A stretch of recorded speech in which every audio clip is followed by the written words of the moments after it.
chamanisme aujourd'hui, ça demeure un très grand nombre de pratiques à caractère religieux ou spirituel, si l'on veut, principalement dans le cercle arctique et en Sibérie, mais aussi dans toutes les Amériques.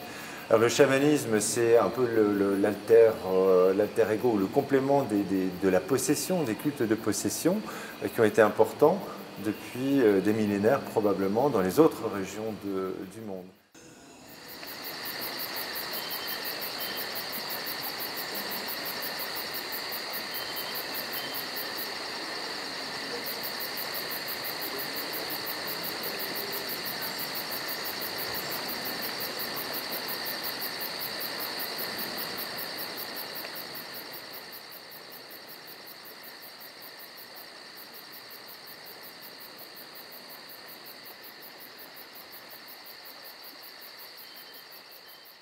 Alors le choix du chamanisme pour cette exposition, c'est que si on veut parler des Indiens d'Amazonie, encore aujourd'hui, on ne peut pas le faire sans parler de chamanisme. Donc le chamanisme, c'est dans la diversité des pratiques, encore une fois, c'est un des fondements de la culture des peuples de l'Amazonie. C'est vraiment un des dénominateurs communs de l'ensemble de ces peuples. Ils sont probablement encore aujourd'hui 400 ou 500 peuples différents dans les 9 pays amazoniens.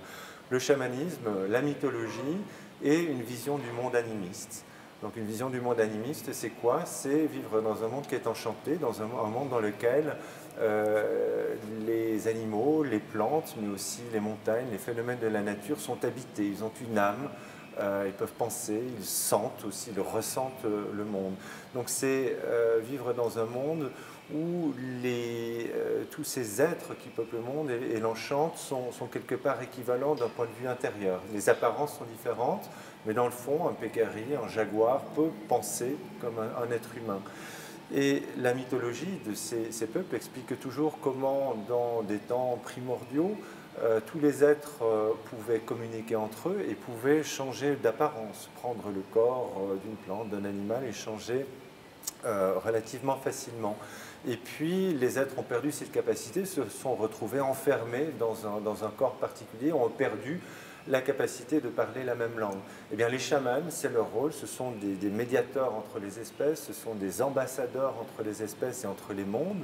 Les chamans sont des personnes qui peuvent, grâce à la transe chamanique, on l'atteint essentiellement en prenant des drogues hallucinogènes, de pouvoir passer d'un monde à l'autre, le monde des vivants, au monde des esprits, au monde des morts, de pouvoir quitter le sol, de pouvoir aller dans les airs ou dans le monde subaquatique.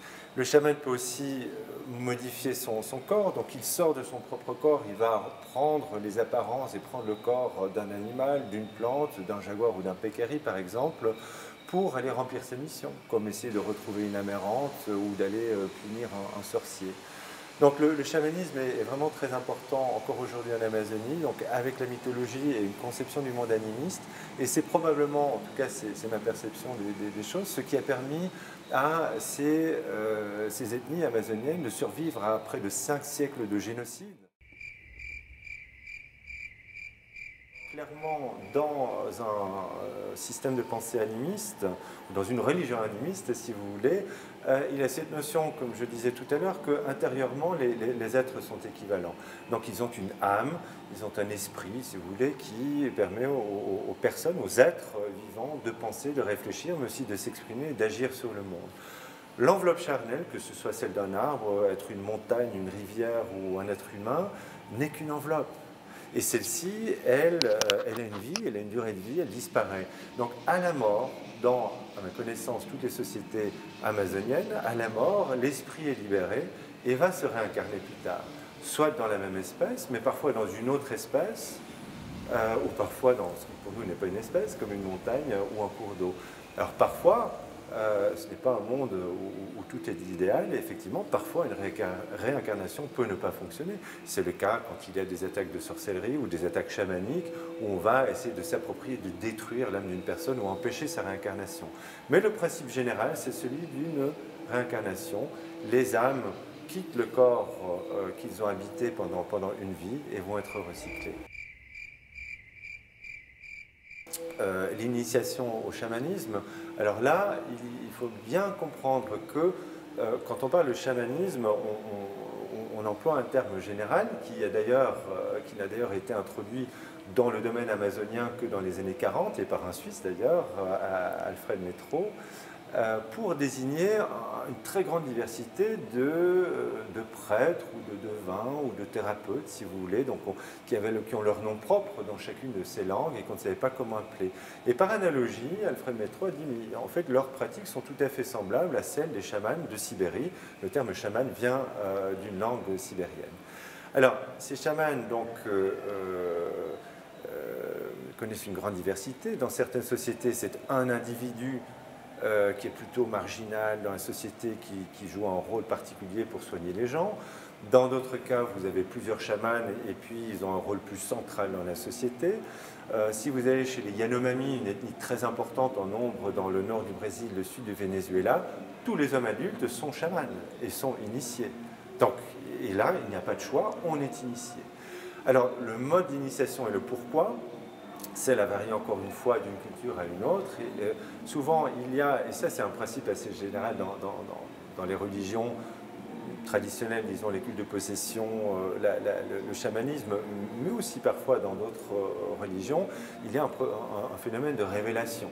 C'est-à-dire qu'un individu va, dans ses rêves ou à l'occasion d'une partie de chasse, perdre conscience ou à l'occasion d'un accident, avoir des rêves, avoir des visions, et il va comprendre qu'il est appelé à devenir chaman, à la suite de quoi il va devoir trouver quelqu'un qui va l'initier.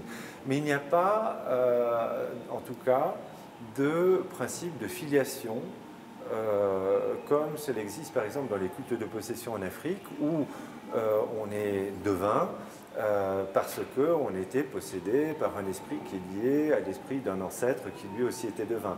Ici, il n'y a pas ces principes de filiation, de père en fils ou de mère en fille ou d'oncle à neveu. Il n'y a pas cette filiation, c'est vraiment le hasard des rencontres et les révélations que peut avoir un individu.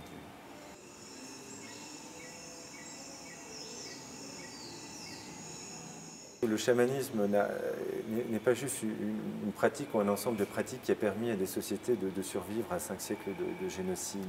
C'est avec la mythologie quelque chose qui a permis aux Indiens vraiment de tracer leur histoire, non seulement de donner du sens à leur être dans le monde, mais de vraiment trouver les outils intellectuels ou spirituels, si vous voulez, pour combattre, pour résister à ces siècles de subordination et de conquête et de colonisation.